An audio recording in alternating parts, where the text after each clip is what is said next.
18 वर्ष हो गए, डायलिसिस चलती है, तीसरे दिन सारा ब्लड निकलता है और वो क्या बोलते हैं डायलिसिस के द्वारा फिल्टर होकर के वापस शरीर में 3-4 घंटे तक बेसुध पड़े रहते हैं। आंख खुली कि राधा राधा राधा राधा, ये जब शुरू, और वापस दिन भर उनकी रात की 2 बजे से शुरू होती है प्रक्रिया, तो वहां से शुरू होंगे तो आश्रम तक आएंगे कीर्तन करते करते, वहां फिर राधा नाम का कीर्तन होगा, फिर सत्संग होगा रात की 3 बजे से 4 बजे तक, सत्संग के बाद फिर वो प्रवचन, और ये करते करते करते दोपहर के 12 बजे तक, 12 बजे जाकर के अल्पाहार करते हैं।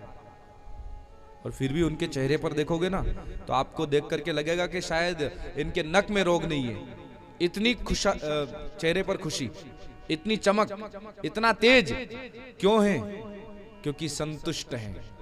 हे नाथ, बीमारी दी तो क्या हुआ, ये तो प्रारब्ध का दुख था, भुगत रहे हैं, पर कम से कम आपने वृंदावन वास दे दिया, कम से कम आपने राधा नाम जीभ पर चल रहा, ये हमें कृपा कर दी, सौभाग्य दे दिया।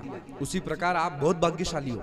अगर देखा जाए ना तो दुनिया के जो सबसे बड़े भाग्यशाली लोग हैं ना, उसमें आप हो। पूछो कैसे?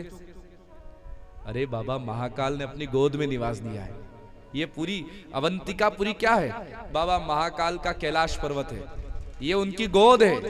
यहां निवास ही मिल गया ना तो यूं समझो कि लोग यत्न करते हैं बाहर से आकर के यहां प्लॉट ले लेकर के लोग बसते जा रहे हैं, पर आप इतने भाग्यशाली कि ये जो आपकी संतान है, इनका तो जन्म ही यहाँ हो रहा है। इस अवंतिकापुरी में महाकाल के इस धाम में जन्म हो रहा है। आपसे बड़ा भाग्यशाली कौन? इंद्र भी तरसता है कि हमें ऐसे तीर्थों में निवास मिले, पर नहीं मिल सकता। पापी तो कभी भी तीर्थ में जन्म ले ही नहीं सकता, न प्राण त्याग सकता है। तीर्थ में जन्म लेने वाला और प्राण त्याग करने वाला जो बहुत पुण्यात्मा होता है ना, वही तीर्थ में जन्म लेता है और वही तीर्थ में प्राण त्यागता है।